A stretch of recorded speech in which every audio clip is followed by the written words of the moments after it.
So, all right, there. Sorry for philosophizing. But Okay. I will not be here Friday. I want to just make sure I've said that out loud. Like I said, I need you to be proficient. So we're going to be proficient. I want to start out by taking us back a bit. Yesterday, if you recall, we talked about what I need you to be able to do, what the point of this is, but I don't think you fully appreciate the point of this. You only have access to one-dimensional mathematics. And I know you don't understand what that means, but what I'm trying to say to you is that all the math you've learned so far only applies in a one-dimensional environment. There is other math out there to which most of you are unfamiliar that can deal with 2 dimensions at once, or 3 dimensions at once, or n dimensions at once.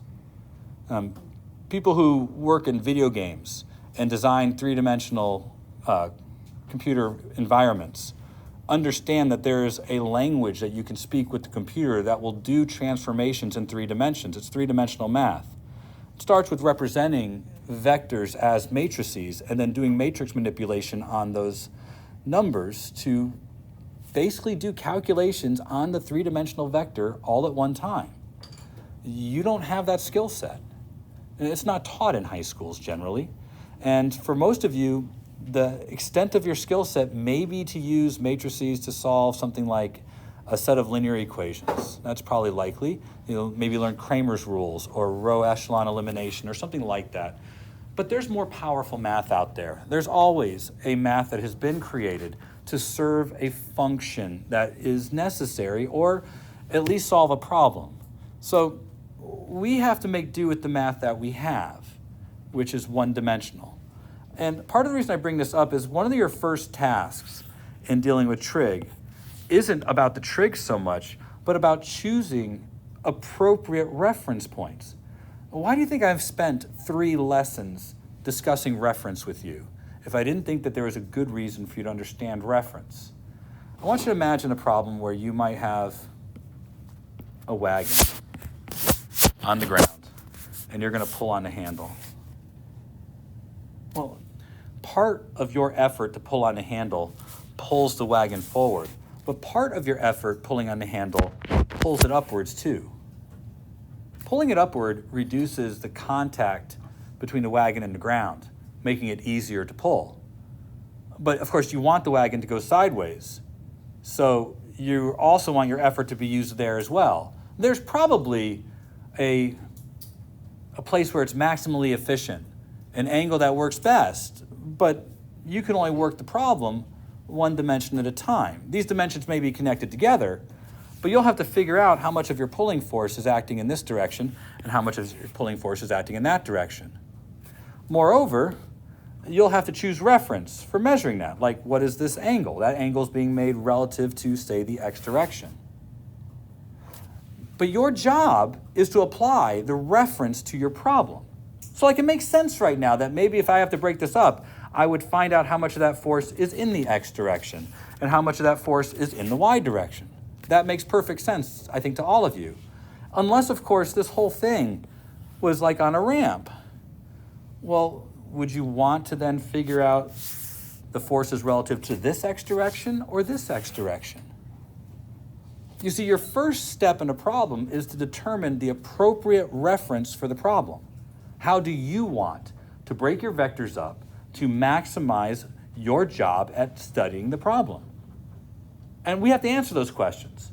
But oftentimes, when I start a lesson on trig like this, where it's just trig in a box, I'm really just trying to get you guys to do better at the trig, one of the problems is students don't understand the first tenet of what I say and the steps of what you have to do to solve a trig problem. And that is establish appropriate reference. Most of the time when you're doing a trig problem, you think the reference is going to be established for you. But that's not normally true in our world. In this classroom, establishing the reference might be your job first, and then do the trig from there. You can choose reference in the same way that we can choose which direction is positive, up or down. Do you understand what the point I'm trying to make, I hope? Because step 1 is to choose an appropriate reference coordinate system. That's your step 1. And it'll be true for all problems that we do in here that involve breaking the problem up into multiple dimensions. So let's pick a problem to do. I'm picking this problem on purpose. I'm going to say that I have an object traveling at 35 meters per second that way. Now, I have no reference here. I'm going to choose some reference for this problem. And I don't think it's crazy for me to choose a Cartesian reference. The only reason I'm building this over here and not putting it on the object is because I want to prove something to you. I can choose whatever reference I want. Whatever the coordinate system is, I can choose it. It might be helpful, however, to choose coordinate systems that have meaning. So, like, I might choose this coordinate system because I can say that this is north and this is east, and I'm choosing this because we have an agreed upon understanding of north, south, east, and west. But if I'm just looking at something that's traveling in an open field, well, I need to provide reference, or else what's the point of breaking it up into components? That's what I mean by applying a coordinate system, choosing reference. I'm choosing reference. When I put that reference into place, this becomes 25 degrees. I measured it. No, I didn't. I made it up, but it'll be okay. Now, I think you would all agree with me that looking at this picture, this object has a velocity that is to the north and has a velocity that is to the east. Would you agree? Now, our job is to figure out how much of the velocity is to the north and how much of this velocity is to the east. Now, to do that, we have to create a triangle. Step 2, choose a triangle that you could use to solve for your components. Now, I could choose this triangle, or I could choose this triangle, correct? Does it really matter which triangle I choose? It doesn't. But I was given the 25 degrees. So if I was to choose the new triangle, I would have to know its angle. Do you think you could figure out the angle? You could. It's what? It's got to be 65 degrees. Now, I'm saying this politely. If they give you an angle that has to be part of your problem, it won't be 25 degrees. It'll be theta. And theta will be allowed in your answer. Under those circumstances, do you think you should use a different triangle that doesn't have theta in it? Even though you know it's just 90 minus theta. You shouldn't. Use theta. Do you understand? Although I'm saying it's arbitrary, if they tell you theta can be in your answer, well, then you, gosh, better use the triangle they want you to use, and that's this one. Everybody understand? Okay. Step 3, identify your angle of focus and label your sides. The word angle of focus, I just made up. I mean, maybe it exists someplace. I need you to understand that there are 3 angles in any triangle, but trig focuses on one angle at a time, and it's not the right angle, right? The trig would work just as well if I used this angle, but the names of your sides are based on the angle that you choose to work from. You don't know how many times they get an answer turned in where they have flipped the components because they weren't careful about where they measured their angle. So choose your angle of focus and then label your sides. The opposite side is the one across from the angle. The adjacent side is the one next to the angle. The hypotenuse is always the longest side and the one across from the right angle. Okay? Step 3 was to identify the angle of focus and label your sides. Step 4, write out your trig functions. Good old SOHCAHTOA. You've heard of it before, right? I've been telling sine is opposite over hypotenuse, cosine is adjacent over hypotenuse, and tangent is opposite over adjacent. It's just the names of the 3 ratios. Now, hear me out. Who remembers the difference between a permutation and a combination? What are there more of? Permutations or combinations? Boy, so you don't know what the difference between a permutation and a combination is. So when you said, yes, I do know, you didn't. Because we just had an argument. Raise your hand if you think there's more combinations than permutations. Raise your hand if you think there's more permutations than combinations. Oh, how do you have switch? How do you have switch? All right, I'm going to move right on because there's only 3 different ways to group them together. Although there are other trig functions. They're just inverses of these functions. So there's secant, there's cosecant, and there's cotangent. We will never use any of them in here. There's no need. They're redundant. Does everybody understand? If you don't understand, you don't understand math at all then. So moving forwards, sine opposite over hypotenuse. I asked you to write out the trig functions, and I mean it. I want you to write them out. Cosine is adjacent over hypotenuse. Tangent is opposite over adjacent. You write out the functions, but I want you to write them out with what you know. So I know 25 degrees. I know the size of the hypotenuse.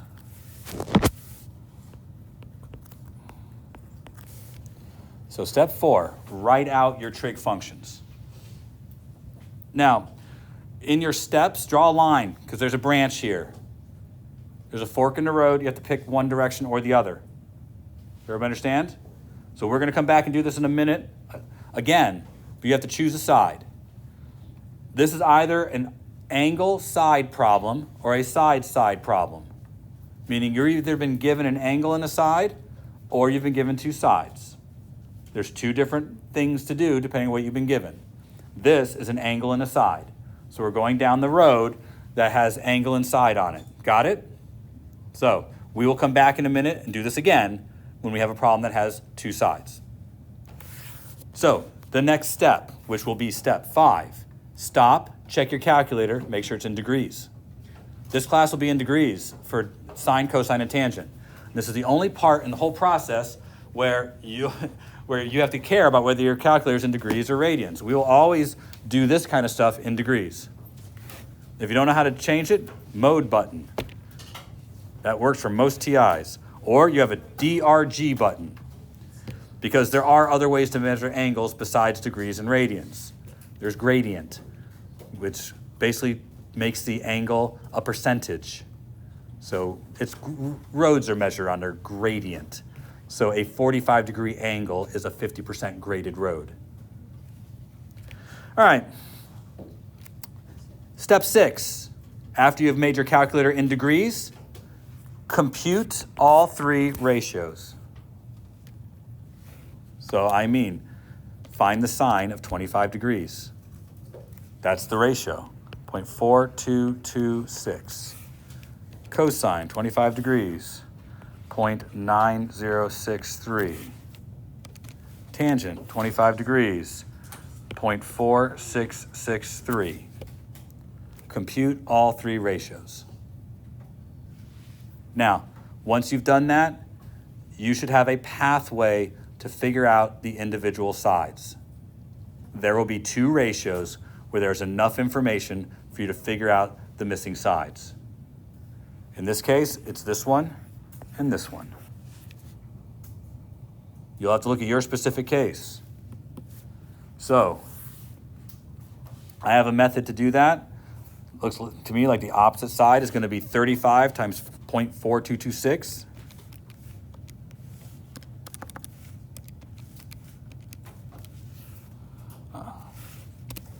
I got 14.8. And the adjacent side is 35 times 0.9063. I got 31.7. Now, here's where I need to rub this kind of in your face a bit. You're going to get, if you get trig problems wrong, it's because you want to get them wrong, because you can check your work, right? First, you can divide the 2 numbers you got and see if it equals the tangent. This usually fixes most syntax problems, meaning you typed it into your calculator wrong. But also, you can square this number and this number, add them together, take the square root, and see if it is 35, right? Because you know how to do Pythagoras, and Pythagoras is a way to check.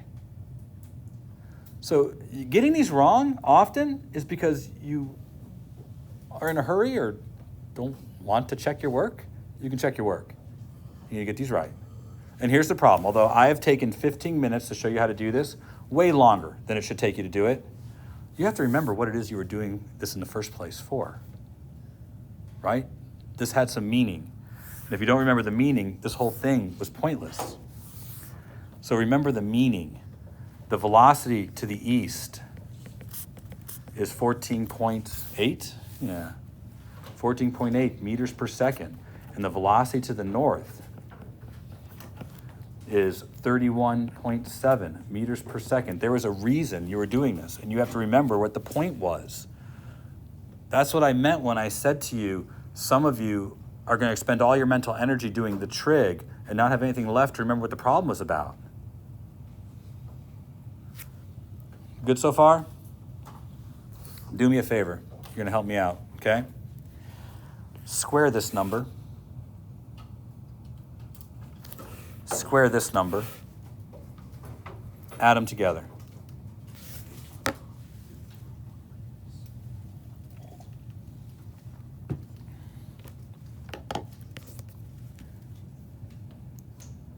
.4226 squared plus 0.9063 squared. Add them together. What do you get? You get 1, right? Of course. Now, pay attention, please. Please. Opposite was hypotenuse times the sine of 25. And adjacent was hypotenuse times the cosine of 25. Opposite squared plus adjacent squared was hypotenuse sine 25 squared plus hypotenuse cosine 25 squared. Right? Let's do some math here. I can factor out an h squared from both of them. And I'm left with sine squared 25 plus cosine squared 25.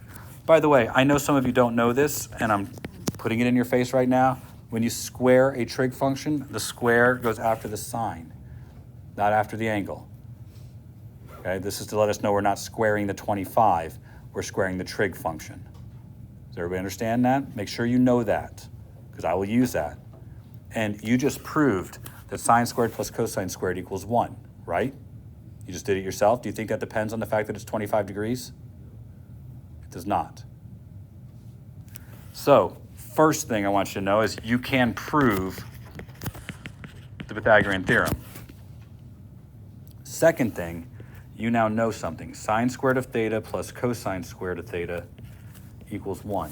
This is your first trig identity. I want it written on your trig cheat sheet. You need to know this. We use it. This is a trig identity. There'll be about 4 that you'll need to know. All right, I'm moving on. Ready? Yeah, you should be writing all the time. You guys do not have time to wait because we have more to do. Process, polar to rectangular. But you've seen what trig, or how to do trig. This is also how to do trig. So, object has a velocity this direction, say a airplane, 65 meters per second. But the wind is blowing this way at 30 meters per second. The plane is going to therefore be pushed at an angle. I'd like you to find the speed and direction of the plane relative to the ground, which isn't moving. Everybody understand? This is our problem. You understand I'm just building a problem that has 2 sides, right? Now, you have alternatives on how you might decide to set this problem up. Right now, it might appear like there's a triangle, like this. But is the plane going that way? This is not the way to do this problem. Even though it clearly makes a right triangle, this does not describe the direction that the plane goes, does it? It should be clear to you that the plane is probably going, bless you, somewhere in this direction. Wouldn't you agree? So when we're adding vectors together, you still have to have a coordinate system, and one is clearly implied here, right? It seems to me that west and south are implied, but you still have to form a triangle, and we form a triangle by taking our vectors and adding them tip to tail, not tail to tail and not tip to tip. So you can do this, that's fine. That creates a triangle. Or you can do this, that's fine. That also creates a triangle. Do you understand that no matter which one of these we choose to do, the hypotenuse of the triangle will be the same? You guys see that okay? I'm going to choose to do this one. I don't have any reason not to, but you have to pick one because you still have to have reference. And so I'm going to put my reference in. There's my reference. And it seems to me that this is going to be my angle of focus. So I've chosen my angle of focus. So I'm now going to label my sides based on my angle of focus. So opposite and adjacent and hypotenuse. I'm going to write out my trig functions. Sine of my unknown angle equals opposite 65 over hypotenuse unknown. Cosine of unknown angle is going to be adjacent 30 over hypotenuse unknown. And tangent of unknown angle is going to be equal to opposite 65 over adjacent 30. Now, this is the fork in the road, right? The same fork we met up with before, but this time you were given two sides, not a side and an angle. So this is the next path. So in your notes, understand this is a branch. And the next thing you should do is make sure your calculator is in degrees and not radians. All right, the same check you have to do here. This is the only part where the calculator comes in. The only difference is that you have been given one of the ratios directly. So compute the ratio. I have 2.17. You should probably keep a couple of decimal places when you do problems like this. So let's go out a little bit. It's a repeater. I'm just going to keep it in my calculator. But you have one of the ratios. If you're given two signs, it doesn't matter which ratio you're given, but you need to use the ratio to find the other ratios. And you do that by finding the angle. So we need to figure out what the angle is. Now, I was surprised. There's a lot of students who didn't know this. So tan theta equals 2.1667. To find theta, it's taking the inverse tangent.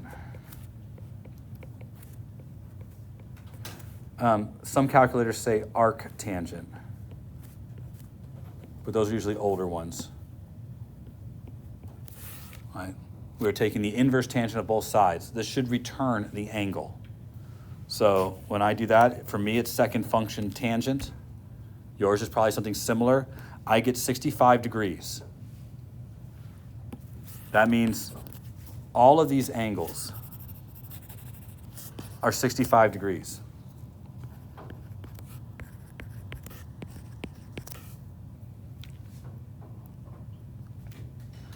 We still compute all of the ratios.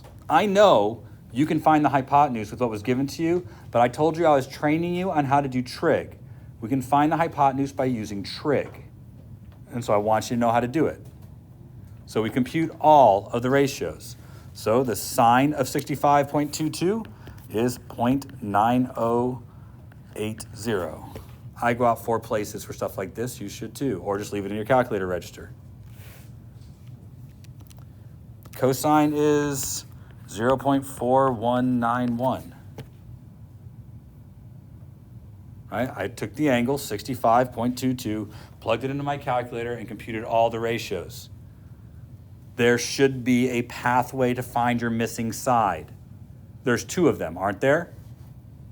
So I'm going to choose one of them. And I need to show you how to do this because there were three people in this room who got this wrong and several who didn't attempt it on your practice test. But you had this on your practice test. A number with x in the denominator equaling another number. And a lot of you got it wrong. H has to be bigger than 30, right? It's the only way for this number to be 0.4. It's got to be about twice as big as 30 or bigger, right? But a lot of people are just blindly doing math. Multiply both sides by H. Divide both sides by 0.4191. And now you have your hypotenuse. 71.6. Now, I just did all that long math because I wanted to make sure we understood how to do it. I had some people have some trouble with the algebra. I want all of it perfect. But notice, the first thing you could do is check your math real quick, right? Because if you had screwed that up and you did 65 divided by your screwed up number, you will not get 0.9080. You'll get your screwed up answer and you'll know you made a mistake doing your algebra. But also now that you have H, you could use the Pythagorean theorem and check to see if your answer is indeed right. There's always a way to check your work. So don't for a minute think that you'll be given a freebie if you make a stupid mistake on the test. You won't. You can't make a mistake here. There's plenty of other mistakes to be made. Promise. I'll find you some more. But not this one, okay? And don't forget what you're doing, right? We were doing something. The boat's traveling at 71.6 meters per second. And it's traveling at an angle of 65.2 degrees west of south, right? We were trying to figure out the speed of the boat and the direction that the boat was traveling, or the plane or whatever this was. So don't forget that this was all in service of finding this out. All right, this process is rectangular to polar. I've got one or two more things that I need to show you, and I have exactly the amount of time to do so. So let me show you one or two more things. Sine, right, is this ratio. Cosine is this ratio. If I multiply by 1, I can get rid of the h's, right? Which gives me, got it? So your next trig identity, the most basic identity that there is, but we use it a lot. We use it a lot. Make sure it's handy.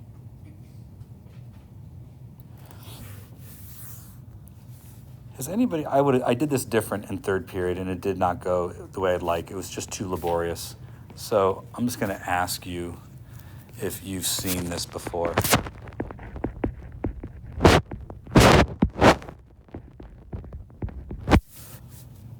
This is the angle addition formulas. There's 4 of them. There's sine of A plus B, sine of A minus B, cosine of A plus B, cosine of A minus B. Don't really care about all of them, but I do want you to see what happens when you replace B with A. Please? That'll be sine A cosine A plus sine A cosine A, which makes this 2 sine A cosine A, right? But this is also sine of 2A. It's called the double angle theorem. It's another trig identity. It will be useful to us next week. I want you to have it.